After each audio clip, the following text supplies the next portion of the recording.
with their imaginations. So you think that there are people that think like you that are ready to do this? Yes, there are. There are people that exist like this, and for this, the 10% that I was talking about will be enough. And I'm saying that we have to put this 10%, the so-called 10%, which comes from which religion talks about. But 8 or 7, that's not going to go. Yeah, but again, look, you're going against the law of nature again. 10, and that's it. So, how do you think we can approach this? That's the question. So suppose for a minute, I convince you for a second. How can we approach this? The problem, as a stock manager, I imagine the difficulties that are here. Other than the pessimistic smile that you have, all of these things couldn't evoke anything. So suppose that we manage to carry this idea to the leaders of these countries. So yeah, all the products, 10% of all production, and they hear it. And then to imagine, I can't imagine how it's going to be realized. I can't imagine how they're going to agree to suddenly create a fund where people are going to be counting out. Somebody has to manage this. Somebody has to manage this for the greater good. Somebody has to regulate it. But we're not going to go anywhere. We elevate it to a level of the global world. What, you're pushing away completely? What's apparent? Then how can you act against this? Well, here they're saying they want to meet and they want to talk about how to build the economy in such a way so that everybody would have, so that it would be equally good for everybody. Well, you can't explain to them unless you explain to them the laws of globalization.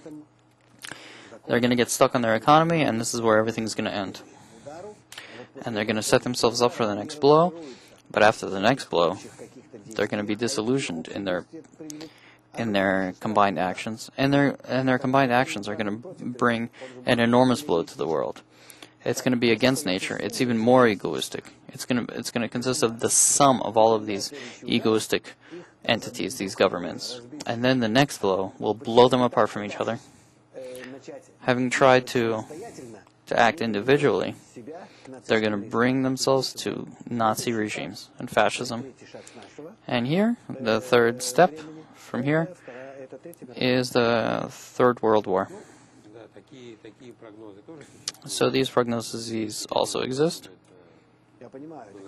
And this would be bad if this happened. There are some questions I wanted to ask. There's a thing that our viewers are participating also in this conference and are also suggesting solutions and are saying that it's not only economically if they can solve these problems, but political problems and possible military solutions. And the problems that are coming up now have reactions. So if somebody loses half of their fortune within the crisis, how can you talk about a 10% from them? So I think the problem is actually something else, that there are many people without employees, that they're unemployed people, and it's not just the lower levels, but the intelligent people, the intelligentsia.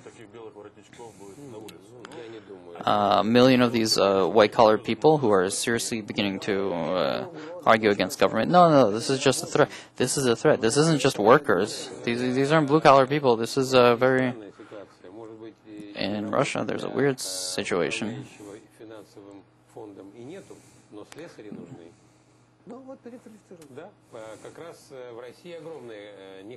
In Russia, there's a huge lack of people for labor, for managers and lawyers. In Russia, for example, dealing with the unemployment issue. Another question, how do we support this idea from, let's say we go from economic solutions and military solutions, how do we approach the education idea. Everybody, economists and politicians, before making a decision, they have to realize that they live in a global world, and our global world will be more and more tied together. And we're responsible for these connections. It's impossible to ignore them, and no military or political or economic way can we reign over each other. If we can't, how can we keep in mind that the world is global? We can't make any decisions unless we involve every single country in it. America, Asia, every continent.